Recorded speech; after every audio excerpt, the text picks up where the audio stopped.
because it would be good if there's at least 10 of us or something at each one. We're doing 3 evenings, and we're doing them on first one on happiness, second one on joy, last one on courage.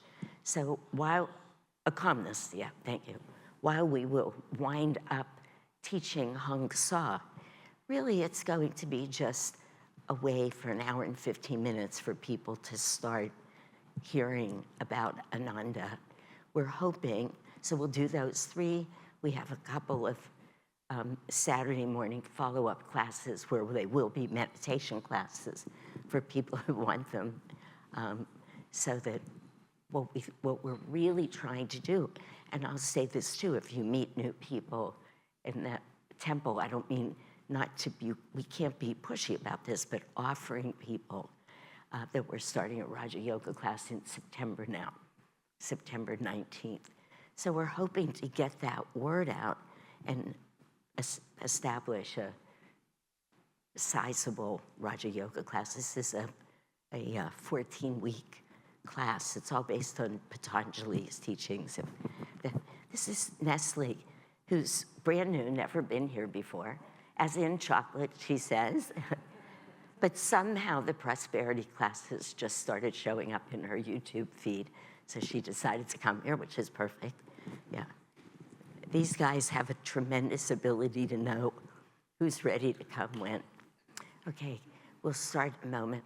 I do want to say, Barry really hurt his back a couple of days ago when he was healing, and then today he did something and hurt himself, so he's having trouble being out of bed right now. So I just thought it was better if I bring Max, but I'm going to ask everybody, don't pay any attention to him. Right here. Yeah, yeah. I mean, he was here once before, and we were really able to keep the attention here, so let's hope. He's a little tired now because he ran, so maybe he'll just stay with Lakshmi. We'll see what happens. But every once in a while, he'll come over and jump on my lap, and it's fine. I'll just keep going, okay? So we can all do that. I see Viveka Devi coming. Are you going to come and sit right now? Because I just feel I'd love to give you a hug.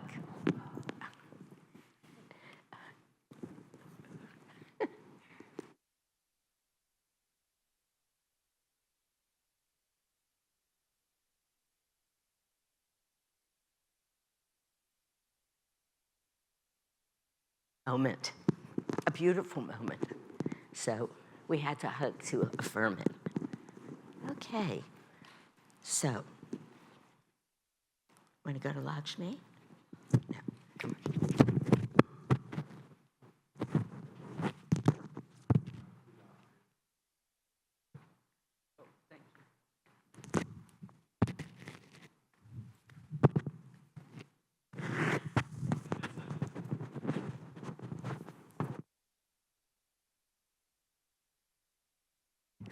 I think I should, because this could happen again.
Okay, very good. Great. So let's begin with a prayer, as we always do. Then we'll have a chant and a brief meditation, and then we'll come back to our discussion. Okay. Heavenly Father, Divine Mother, friend, beloved God, Jesus Christ, Babaji Krishna, Lahiri Mahashaya, Swami Sri Yukteswar, Paramhansa Yogananda Ji, saints of all religions, friend and guide Swami Kriyananda, we humbly bow before all of you. Divine Mother, great masters, help us to realize our full potential in this very life. Let us not give in to the pull of the ego that often presents itself as a figment of our imagination in the form of limitation. We are made in your image. We are perfect beings with all of the potential, the expansion, the love that you yourself have brought to this earth. Remind us of that always, so we stay positive, courageous, and filled with will to overcome the tugging influence of ego. Om Shanti. Amen.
Joy I live ever free. Fill me, O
joy I live ever free.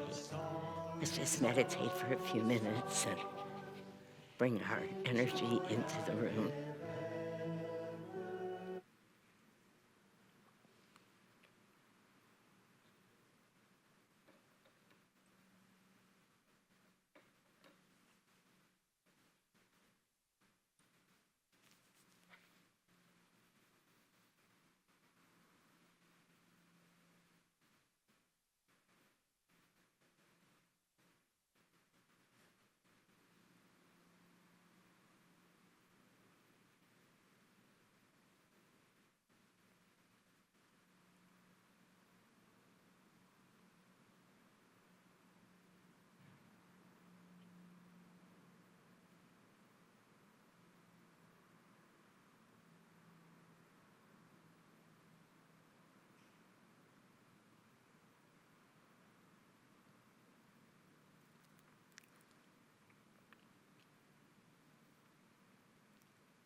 Shanti, Shanti, Shanti. Amen.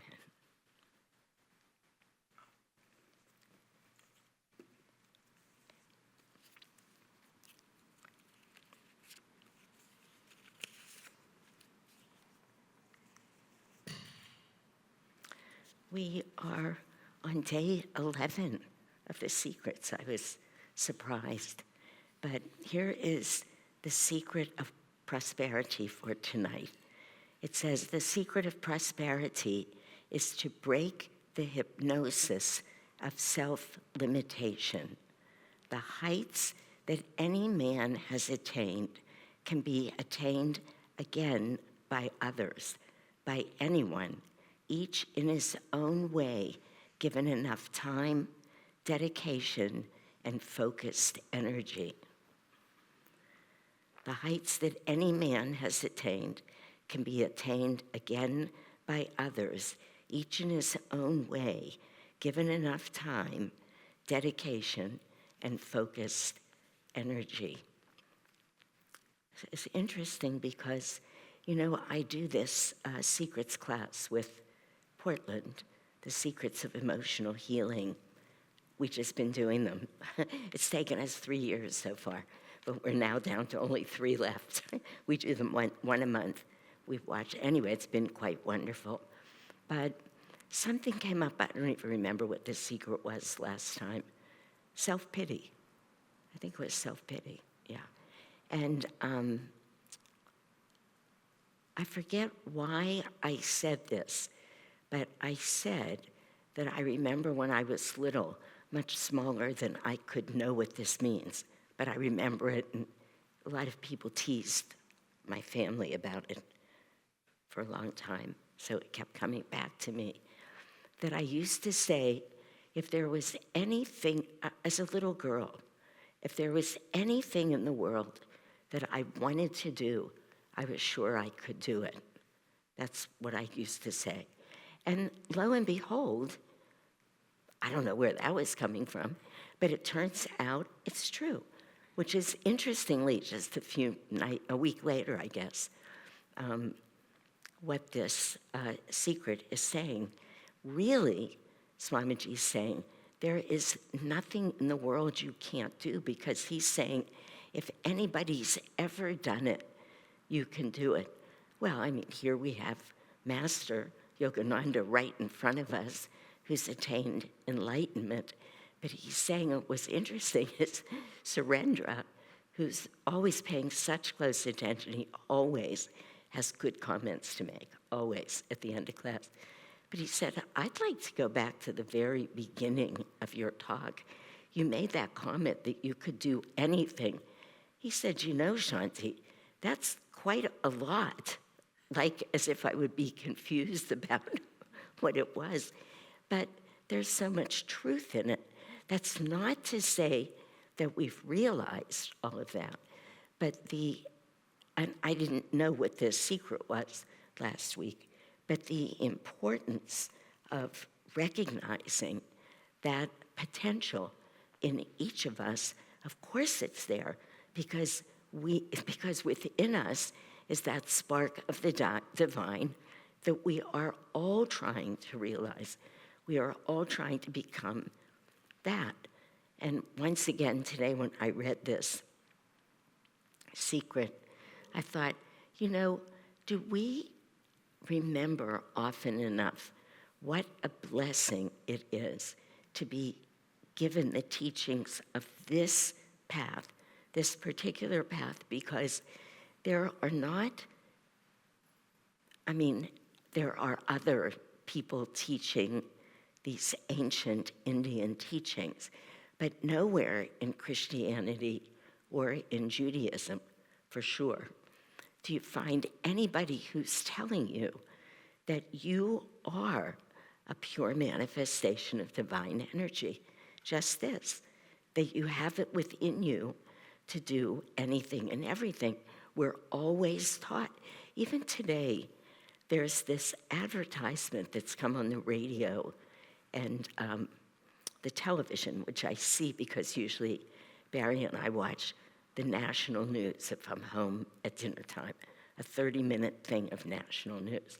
Now in the last 3 nights, but I've heard in the radio, there's a preacher who comes on, and he's there to tell us, it's a commercial, I mean, they're paying a fortune for it, right in the middle of David Muir's national news, that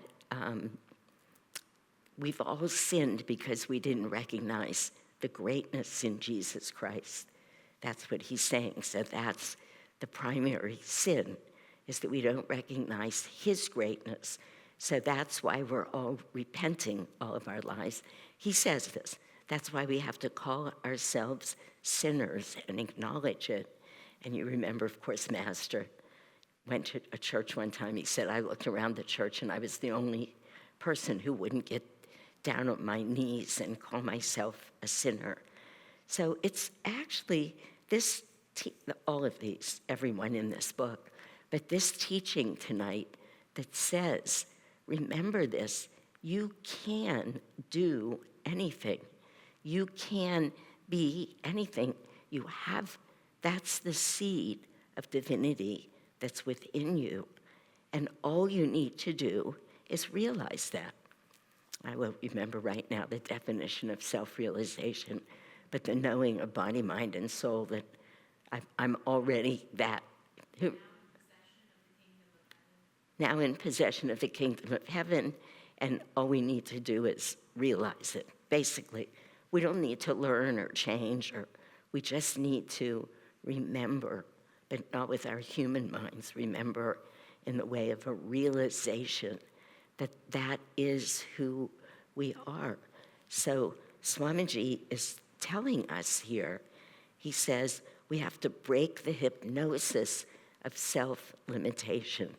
And I often say this in these classes because it comes to me here for whatever reason, more than ever.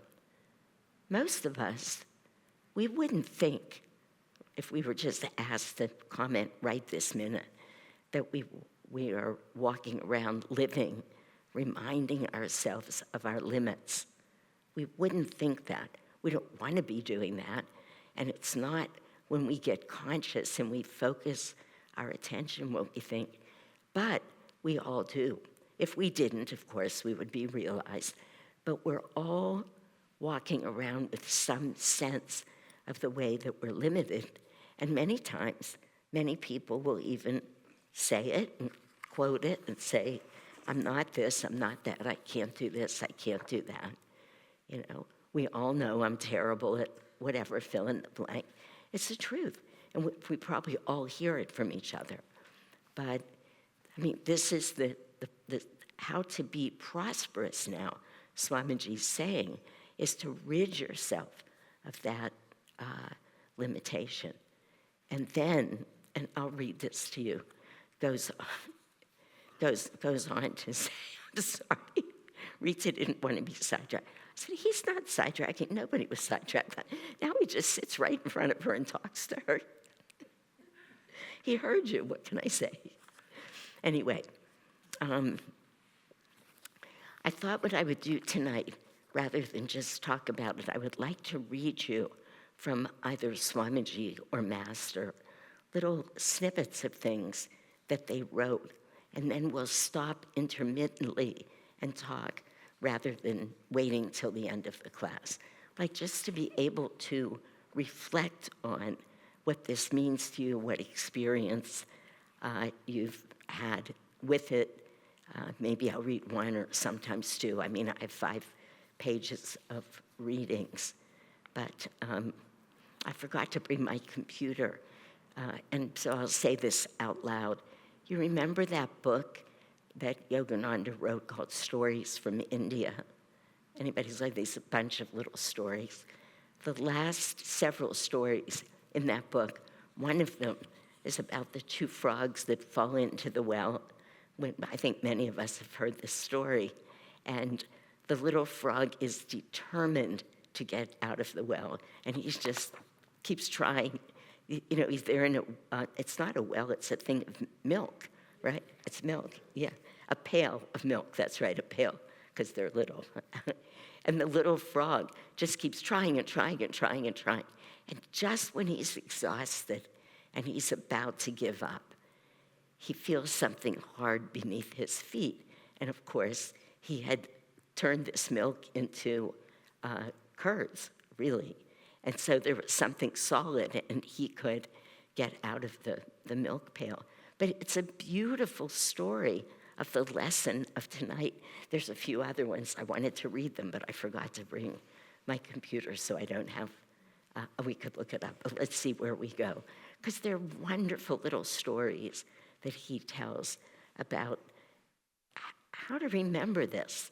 I mean, so when we're ready to give up and say, I can't, then we can have an image of that little frog who's determined not to die in that milk pail.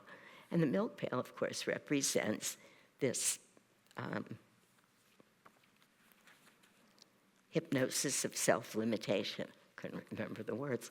That's what it is. That's what it represents. But just when he's about to give up, you know, after enormous effort, you know, you can feel God's presence in helping him. But it's true for all of us. So I don't know where all of these all came out of our library, but I don't remember exactly which piece. But the first thing that I wrote here is anything that further enmeshes a person in ego consciousness is bad. This is Yogananda writing this. So let me just say his words. Anything that further enmeshes us in ego consciousness is bad, imprisoning him in pain and limitation. It is bad, in short, because it is bad for him. Now, I don't think we actually have to stop and talk about this, but clearly he's saying everything about ego consciousness is going to be limiting, minimizing, and that's what it is. And the ego loves us to believe that we're limited. It's an odd thing to hold, but that's what it wants. So when it wins the battle, Master's saying, if you're coming from your ego, if you can hear that or know that or feel that, it limits you substantially. That's probably easier for us to be able to notice. Because we know, I mean, I can look around at everybody in this room. I don't know you yet, Nestle, but I'm going to include you in this group just in case. It's a good thing that we can all feel when we're being emotional. If we're honest, if we're willing to be honest, we can say, does that make me feel less or more? Like to really tune in and to remember to practice that. Because when we're angry or greedy or throwing any one of a number of temper tantrums that we all throw all the time or any of those things, we know we don't feel good. It simply doesn't feel good. Master's word, he says it's bad. And it's bad because it's bad for us, because we're giving that power to that consciousness that would limit us.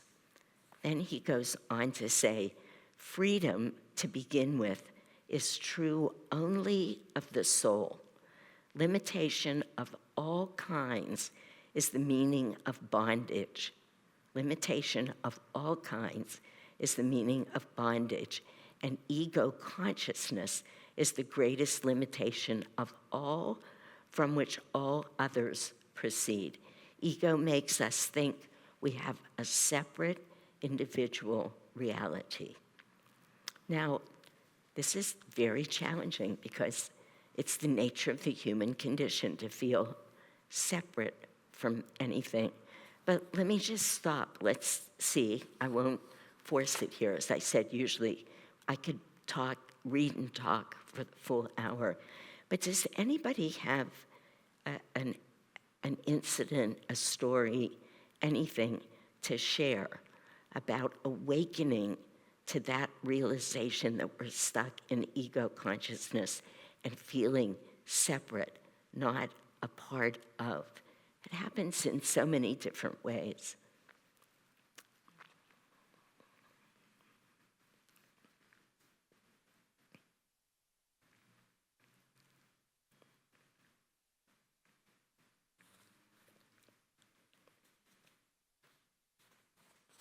Okay, let me read a little more, and I'll read and talk a little more.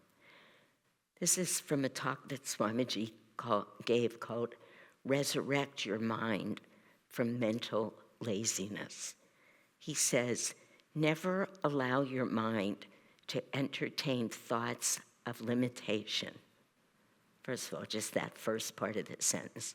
Never allow your mind to entertain thoughts of limitation, and you will see your life change for the better immediately.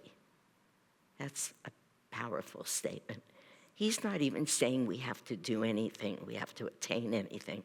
He said we have to stop the thought that we're limited in any way. Now, you know, I'm smiling because instances have come up recently where I've had to share with people, again, we could all do this, the story of the young monk who, after Master left India, Master used to, you all remember, used to always take the students on a trip, and he would cross these treacherous waterfalls with them. And he said nobody was ever hurt. But he said within days of my leaving, one of the younger boys wanted to lead the boys across the waterfall. And Master had always said to them, be honest about your spiritual capacity. And that boy didn't listen, and he took the other young boys across the waterfalls, and one of the kids slipped and died. Master, of course, knew about it immediately. So, telling ourselves, not allowing our minds to entertain thoughts of limitation is different. And I think this is very important to point out, than trying to live right now, every moment, as if we can do anything. Like, could we go out and walk that boy across the waterfall? Could we go out and just come face to face with a lion and have the lion wind up just licking us and purring? I mean, do we have that level of control over fear within us? Because we all know Yogananda did that. And we watched Swamiji do many of these things. But Yogananda literally could come face to face with a lion and have it be a peaceful and beautiful experience. Could one of us do that?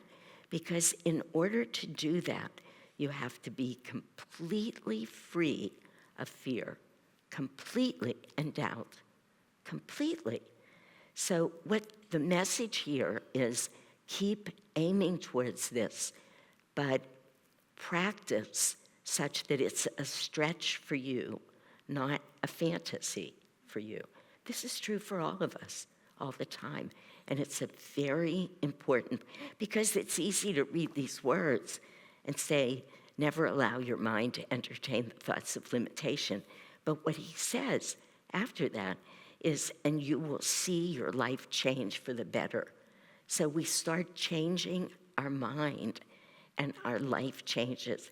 But it doesn't mean that we've harnessed the whole problem or that we're on top of it. And it's, I say this so often now, but one of the niyamas, that self-study, self-awareness, it's essential to be able to be honest with ourselves, to be able to look inside and take an inventory that's honest and real. And that balance between being determined to grow and do more and break some of this bonds that are holding us in bondage is one thing. But to think because we think it, we're already there is another thing. So this is a cautionary tale that I'm telling. Throw all such thoughts out of your mind and affirm with deep conviction that whatever in your life has been done can be undone. So Masters, Swamiji, Swamiji is saying to us, we're not stuck with anything. We do not have to stay the way we are. We have within us the ability to change any aspect of our being, because we have to go right back to basics. It's all pure energy. And everybody in this room has heard me say this. Energy can always be transformed. So we can't feel that we're stuck with any of what's been limiting us until now, but rather to say, I can change that, and I'm going to start right now by keeping out all thoughts of any way that I'm limited. And I think most of us in the room really try and practice that often. These lessons are to help us remember that we can do more and better. That's what I would say. Because Sister Yogananda wasn't saying to people when she said those words, you're not doing anything. She was saying, always hold that thought, more and better. She was saying in front of Yogananda, right? In that beautiful book. It's in the book because she said it. And somebody was wise enough to write it down. That's what we're doing. We're saying, I'm making the effort, I'm doing that. Now I'm hearing it again. I'll do more and better. Every new effort must be well planned and charged with increasing intensity and attention. And I will say that I'm going to move on at some point and read. It's intensity, it's attention, it's willingness, it's willpower, it's energy. Yesterday I was just sitting with somebody, counseling them, really. Somebody who's been, this person is not a part of Ananda, but really trying hard to get a job. But the first thing that she did was say, I won't accept any job that's not managerial, because that's what I'm used to doing. And then in one of our sessions, she decided maybe she would, because she wasn't getting a job, because jobs are hard these days in tech, which is where she is, that she would accept what is a lesser job, less pay, less status. And I said, so how did that go? And she said, well, it just hasn't gone well. And I said, well, what do you think about taking a lesser job? And she said, I hate the idea. I said, well, have you been rigorous about looking? And she said, no, not really. She said, I realize I just lazily look through ads, and then if there's nothing there, right away. And it just hit me absolutely how important it is to bring energy, effort, willingness to everything we're doing. And I said to her, you're never going to find a job. And then she would look at me like, how could you say that to me? I said, with that attitude, you will not find a job. But whatever it is that we want to do, every change in our life, in any direction, actually, takes energy, effort. It does. We have to put out a lot of energy to lead to transformation. That's what it takes. So we can hear these things, but we have to say to ourselves, am I bringing all that I can possibly bring? Because he says here, every new effort must be charged with increasing intensity and attention. And then he says that people who don't do that, he said they fail to realize. He's given a little talk here on art, music, and it doesn't really matter. So he's talking a lot about artists. He said that extraordinary talent is not as necessary, I love this line, as unswerving purpose and unfailing effort. So he's saying, you may be a lot less talented than somebody else, but if you bring unswerving purpose, what were we calling it during SR? A fixity of purpose, right? That was a big phrase throughout the whole week. Fixity of purpose, you know what you want, and you're going after it. Unswerving and unfailing effort.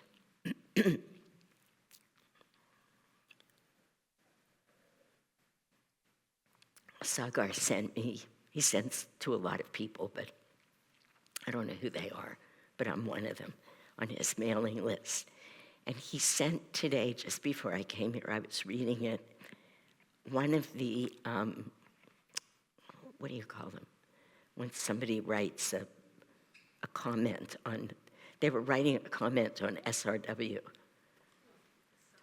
Testimonial, thank you. Yeah, a testimonial. And it was beautiful. It was absolutely beautiful. But at the end of it, and it's on my phone, I'm almost tempted to read it to you. But she said, so what did I take away after really writing paragraphs about how her life was changed? And then she quoted some of these phrases that kept coming back. And it was such a great reminder for us. Lakshmi, would you mind bringing me my phone? And in my email, just look for Sagar's email to me just 2 hours ago.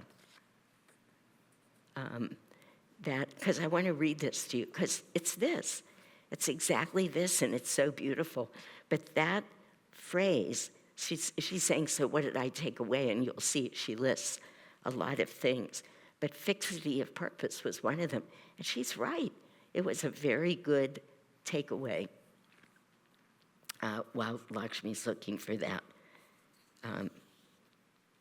Swamiji, I'm just reading sentences from this bigger article.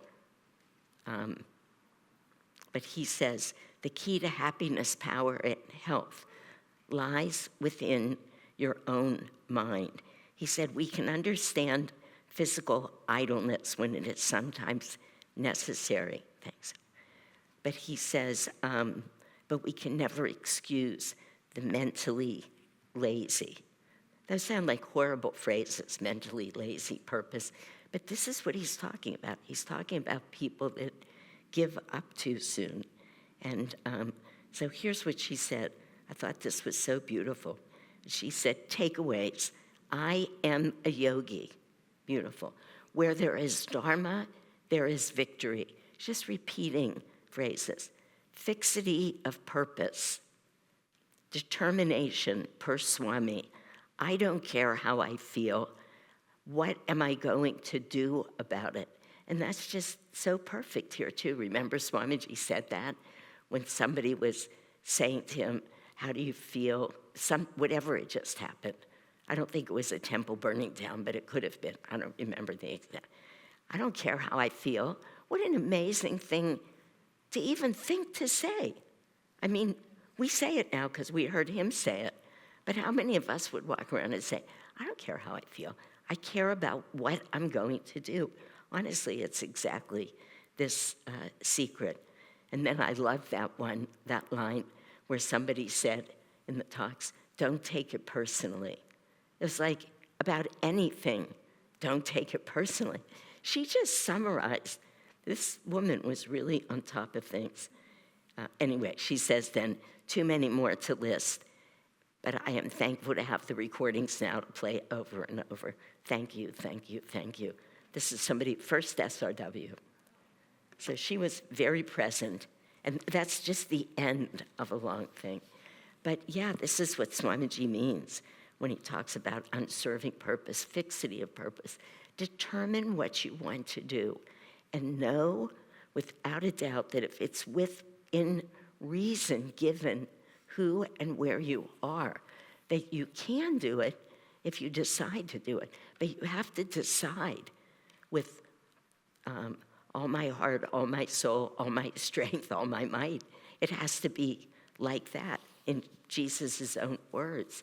And if we're lacking, if we don't bring all of that energy to it, then we won't do it.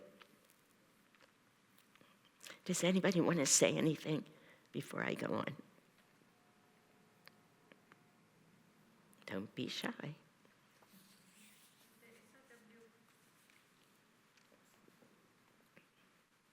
In the SRW, another thing that Gyandev said, that there are 3 strategies when you face any situation.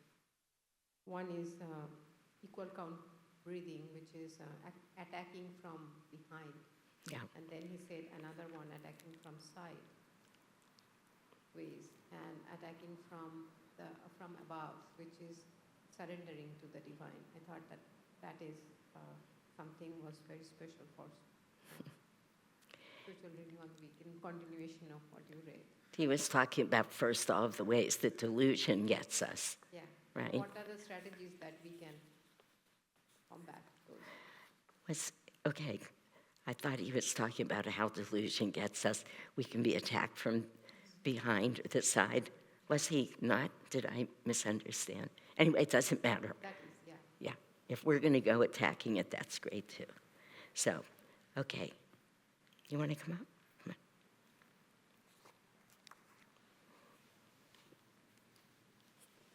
on. Okay. Sit down. Okay.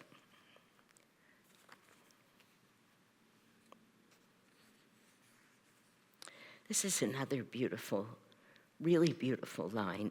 You know, these, again, I want to say these are all things we know. Yesterday I wrote an email. Yesterday, I hadn't pulled any of these out yet, to a group of people in Southern California who are taking Raja Yoga and Kriya Prep.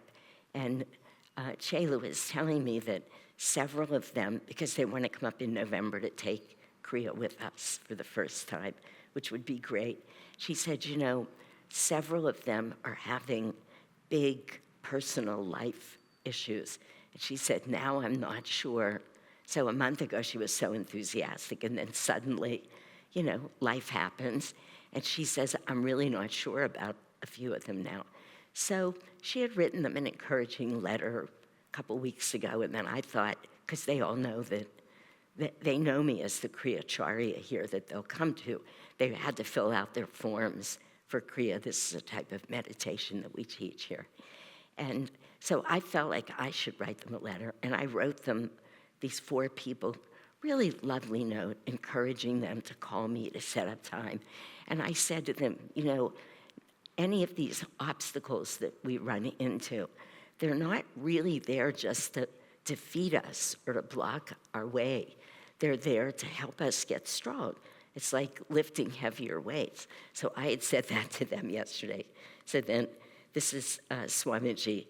He wrote, refuse to harbor the consciousness of defeat. To pass life's test, you will need to develop elasticity of the mind. Interesting phrase, actually. Tests are not meant to crush you. They come through the natural law of progress to help you develop your mental powers and to advance from lower to higher levels of willingness, effort, and creativity. Most people give up and fail, but in order to succeed, you must learn to persevere in your effort towards your goal. And, again, this can sound simple to many of us, but he's writing this to us. So he's not saying only read this like what Yogananda used to call this super duper, high level. You remember those? He literally uses the phrase super duper in some of his talks that he would give to the monks. No, Swamiji's just writing this or giving it in any talk or writing in a chapter of his books that we'll read and reread. They come through the natural law of progress. Isn't that a wonderful way of saying it? He's saying, how would we make progress, spiritual progress, always spiritual progress, if we weren't given tests to overcome? And they're not easy, but if we give into them, and I know everybody in this room almost has heard me talk about the progress, really, I can't think of a word that I want, so I'm just going to skip right by it. But the backdrop of a 37, now going on 8, actually, year marriage that I've been in, that started out the way they do. It's like, wonderful, wonderful, wow, everything's perfect. Remember, Barry and I lived on the opposite sides of the country for the first 18 years. It was so easy to be perfect. It was really easy to be perfect. Then he moved out here in 2013, and it got hard. See, Max agrees. But why I say it is because when the realization came to me that he could, not he, but our relationship could be the best teacher in my life. And I've had 2 relationships in my life like this. The hardest things I've ever done, and I'm still doing, but the best spiritual teachers, because of this line here, the natural law of progress to help you develop your mental powers and to advance from lower to higher levels of willingness, effort, and creativity. And if we don't do that, it's so easy to turn around and walk away. What is the incidence of divorce? It's big. It's big. And I'm not saying there should never be a divorce. There have to be divorces at times. I've encouraged people to leave at times when it's the right thing to do. But not until you feel like you've learned every spiritual lesson you can learn there. Otherwise, you're just going to go out and find the same lesson again. And that's a guarantee. If we don't learn it now, it'll find its way back. So it gets at a certain level, like where we all are in this room, we should just stand still and face it. We have to. And say to ourselves, I'm growing through it. I don't want to come back and think nothing's going to be better. This person's going to be a teenager that really acts out. I'm going to be the mother instead of the wife or the father. No, that's what happens. It's no joke. It's really what happens. So it's our karma. If we can't do it, we just can't do it. I think it's fair to say to ourselves and to whoever else is willing to listen, this is too big of a test for me right now. Okay, fair enough. Doesn't change truth, though. Nothing changes. It's just, we'll have to come back and do it next time if we're lucky. Okay, this is a beautiful line that Swamiji says in here. I saw this and I emailed it to a friend. Swamiji says, he's talking about, again, not being lazy about our tests, and he says, always remember you are stronger than your tests. That is a pretty powerful line to really hold there for us. Always remember we're stronger than our tests. And I love that. Never allow your mind to entertain thoughts of limitation, and you will see your life change for the better immediately. If you allow such thoughts to take hold, meaning I can't, or I won't, doesn't matter, you've already lost half the battle. Throw such thoughts out of your mind and affirm with deep conviction that whatever has been done and is currently posing challenges in your life can be undone. And then he goes on, he says some of the same things again. If you make up your mind that you are going to control your circumstances will adjust themselves accordingly. You know, I just every once in a while have to remind myself, so I'll say it out loud. These are statements of truth that we're reading. They're not statements that say, if you do that, sometimes you'll see that circumstances change. It's not what he's saying. He says here, if you make up your mind that you're going to change your to control, he doesn't even say change, control, your circumstances will adjust themselves accordingly. What he goes on to say here is that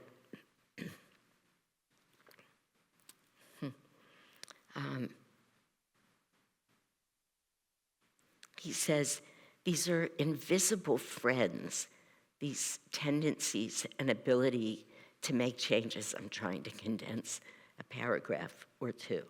But he says, rouse your will by repeated judicious efforts, and ultimately you are certain to awaken the success tendencies sleeping in the dark chamber of your subconscious. So he's talking about how with the repeated application of energy, not physically, but mentally, how we put into play a host of movements that we can't know in our mind, that they're subtle, they're more subtle than that. We awaken success tendencies. I love that line. And I think it's so important because he's not saying if you happen to have them. He's saying everybody has success. Of course we all do, because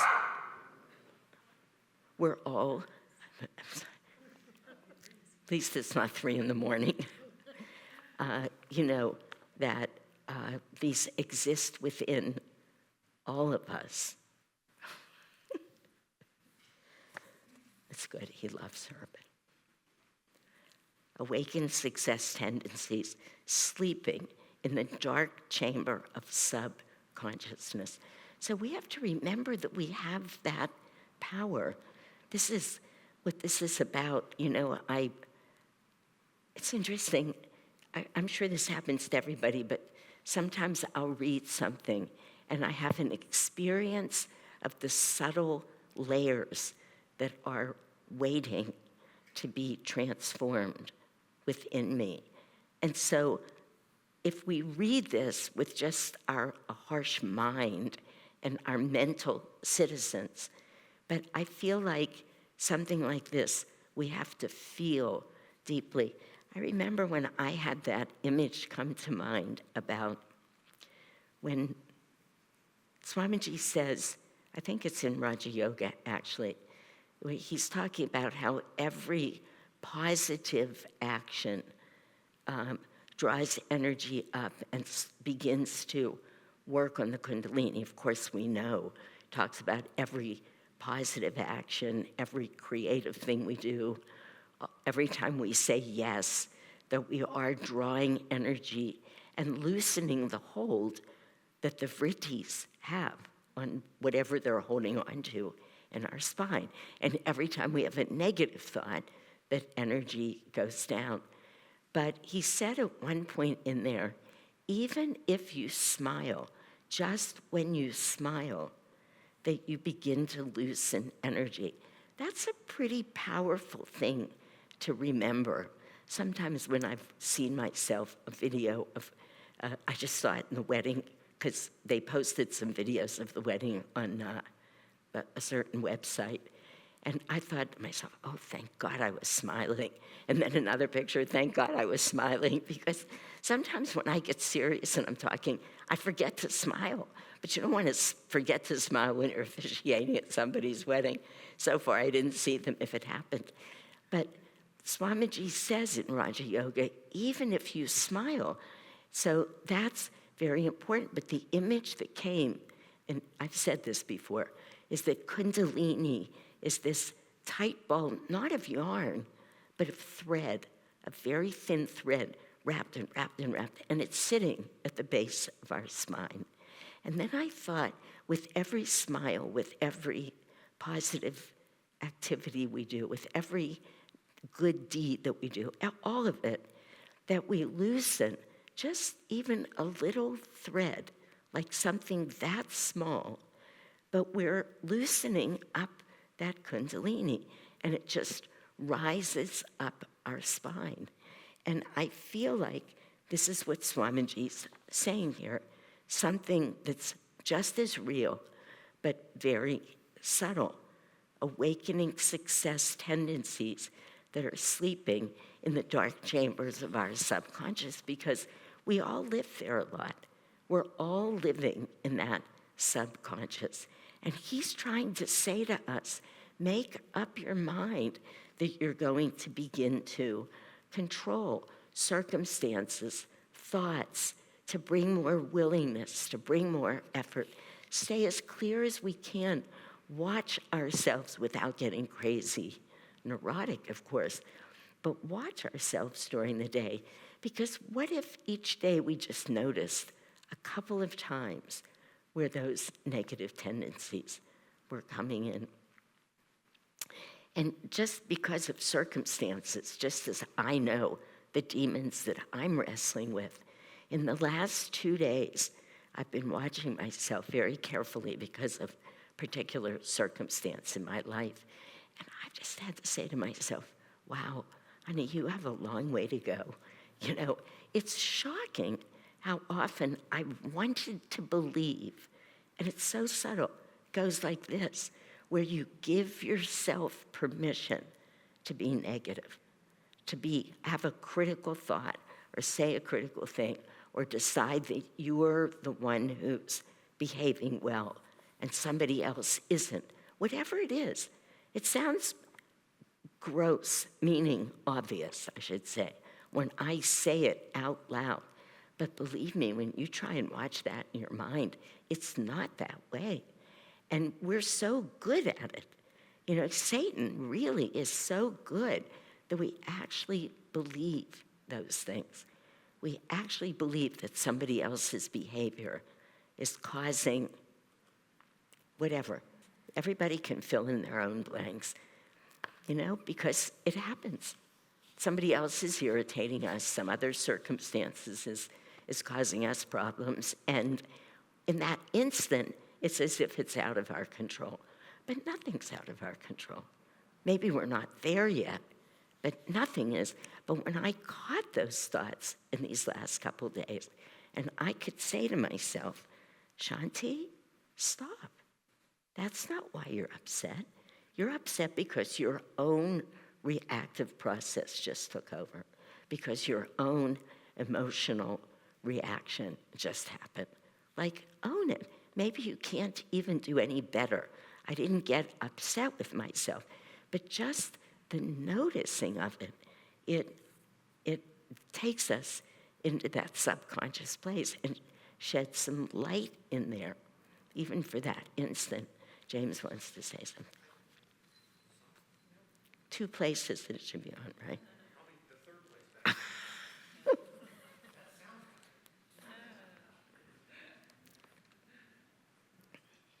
There we go. I was just thinking about this as you started talking about that, you know, we can hear about the hypnosis of the self-limitations. Is that the phrase? Yeah. And thinking about, you know, we just have to realize ourselves, and then we're realized. and it's like the self-limitation of the ultimate. But we forget about it's a building block. It's the best way to do it. That's a We good all point. have, and really what you're speaking to is the beliefs based on experiences.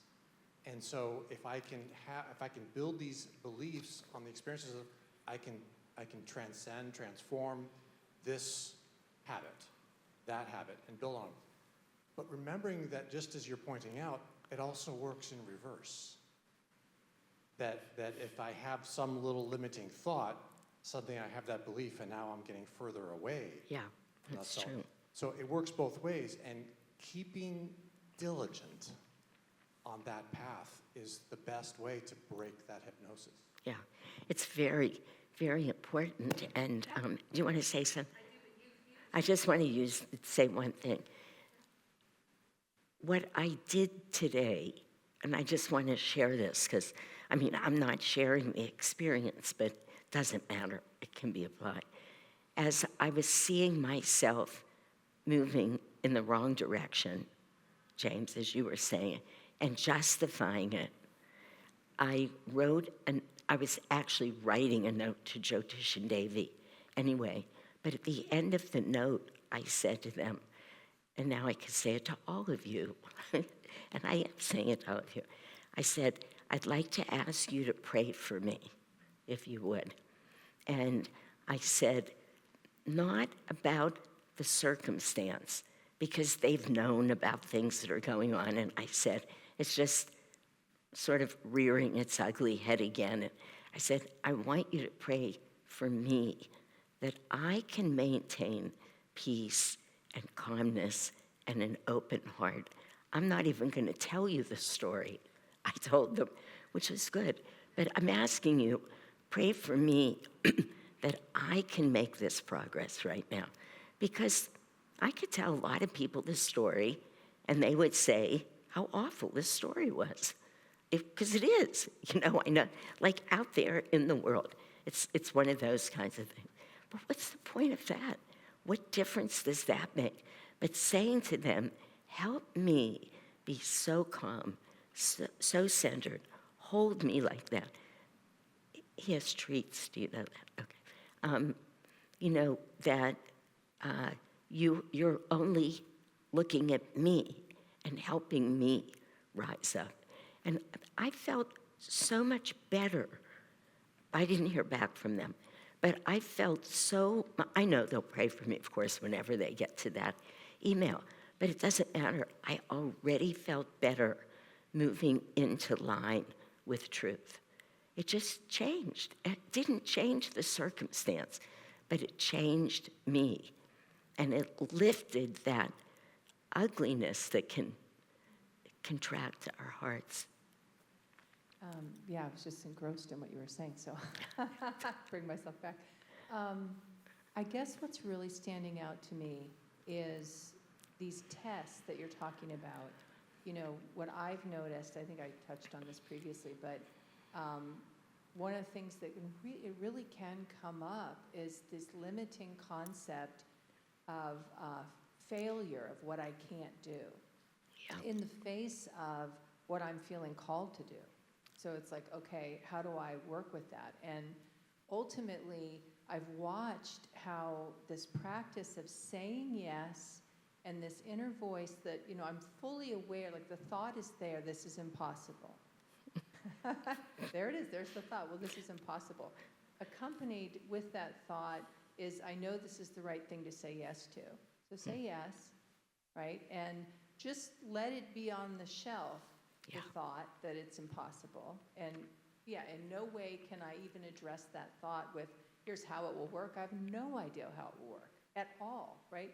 And to recognize, like you said, when you're talking about like bringing the boys across the waterfall,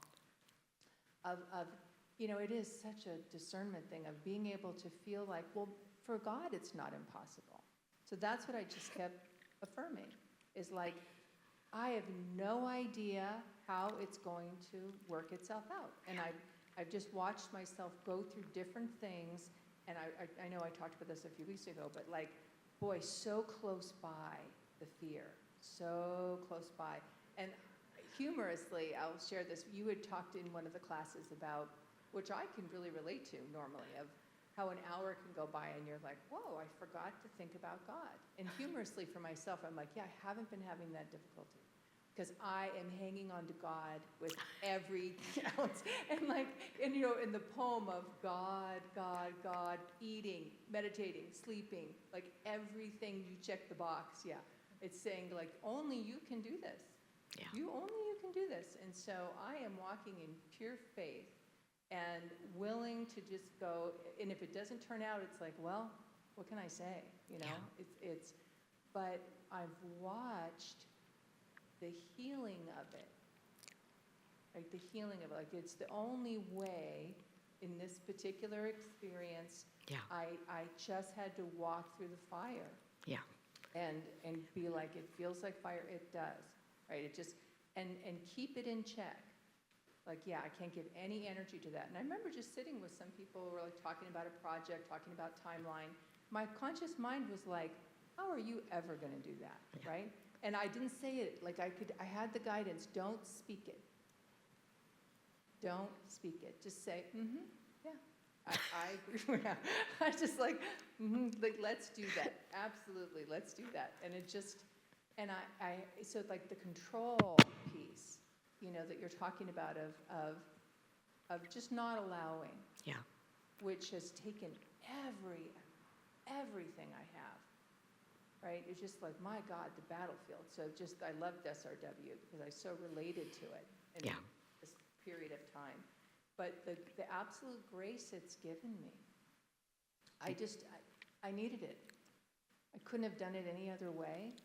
And that's what I feel God does for me, is give me big tasks, big projects, big whatever. Whatever I look at and go, wow, I don't see how that's gonna, like I just think, but I know for God it's not too big. Yeah. And it's like, all right, well, and I'm willing, the whole thing, we talked about this a few weeks ago, willing to be wrong, willing to be a fool, willing to like blow it, like, oh, what can I do? I don't know. But I know that at the outset, I have I don't know how it's going to turn out. I don't know that. Yeah. And that's what's scary about it. It's like, wow. It's scary, but being able to rest in that, Yeah. you know, that's, Choosing it. yeah, choosing. I mean, it's just choosing God. It's like, okay, choosing just God, keep but in the choosing. meantime, the self has to sit with that. It's true. I don't know, I don't see this. Right? But that's where I think most often, most people say no. Right. Even if they don't just say no, they do give voice to that doubt. So Yeah. it's such subtle energy. It's so much more subtle than it sounds when you're saying it. To catch your mind and say, I'm not going to say no. Yeah, I'll say, exactly. God can do it. Yeah. So, yeah, Yeah. thank you for sharing that. Every one of those little, they don't feel little at the time, but every one of those accomplishments, let me say it that way, is really just, it's what the spiritual path is, and it's moving us along. I'm sorry.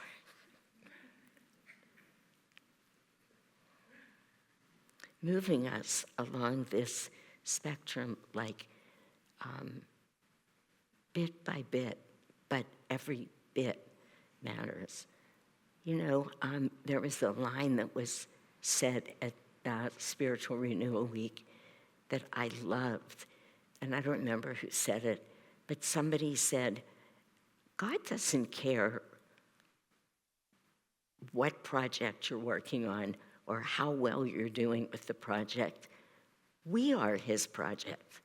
So it's our attitude, which is what they were talking about. Doesn't matter what the it is. Will the book be written within a year? Am I actually supposed to write this book? Is there music that's trying to come through? Can I officiate at a wedding and do it well? It doesn't matter what it is. It's that willingness. It's saying yes. It's being willing to face a fear of failure, whatever it is. Just God knows how to do it. That's why that line that I read early on, where he says, no problem is, oh, you are stronger than all of your tests. We don't realize that all the time. Anyway, I love what you said. Adriana?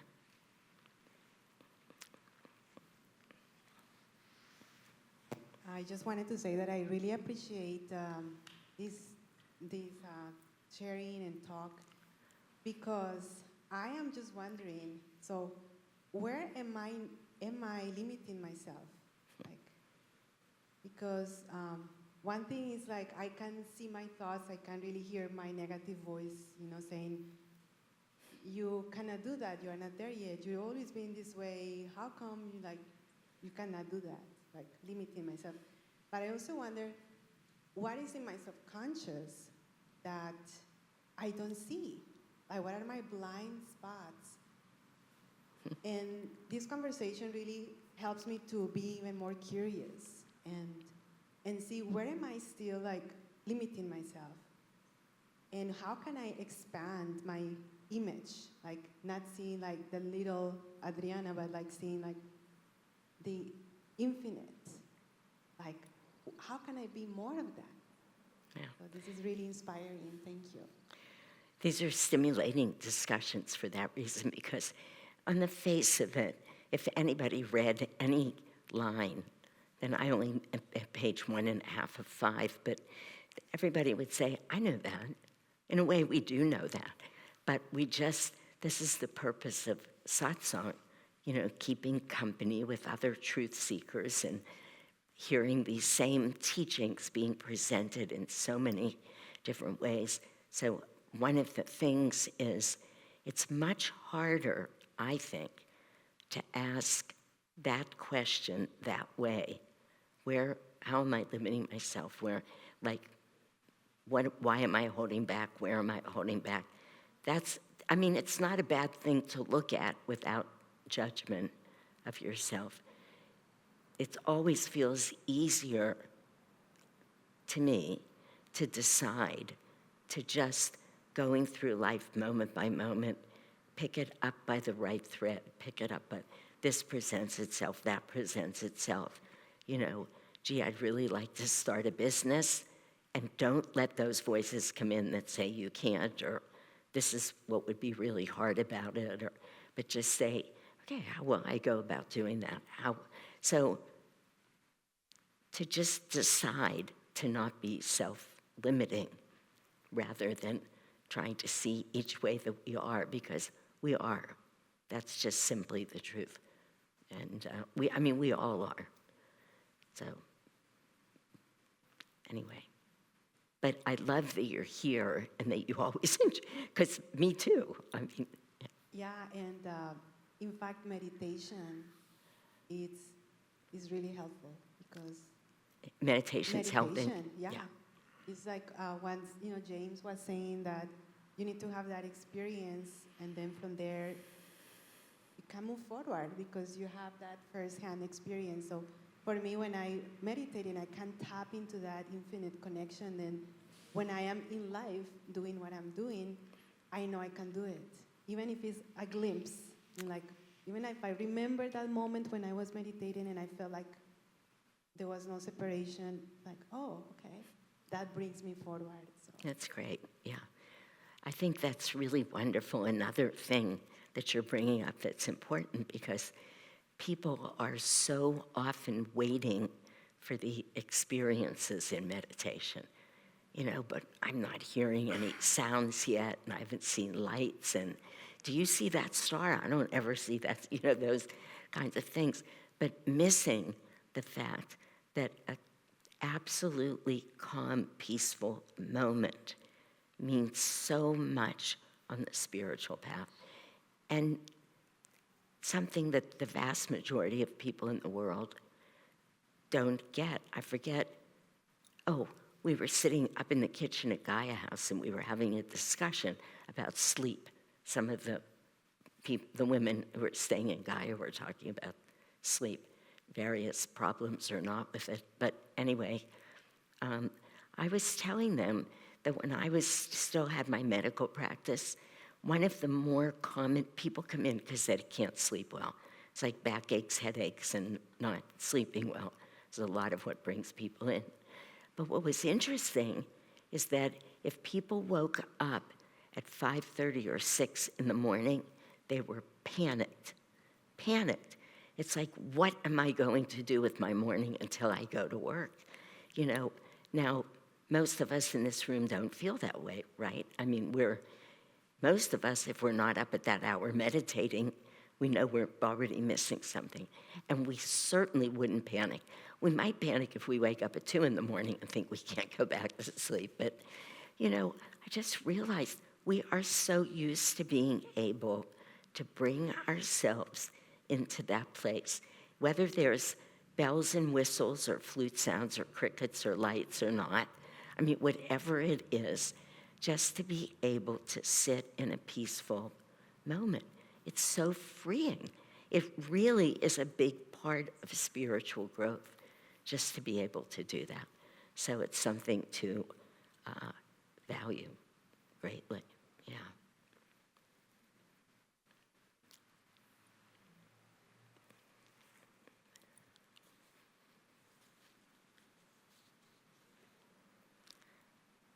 Okay.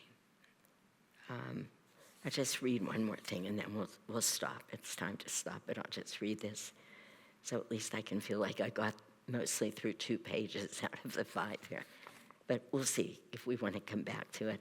It's a very good discussion, actually, all of this. But though we as human beings are born into imperfection and limitation, he's acknowledging, whoever wrote this, Yogananda or Swamiji, though we are born into imperfection and limitation, our eternal, indeed our only mission in life is to learn how, through the lessons of earth life, to unite our souls with the infinite source of all life.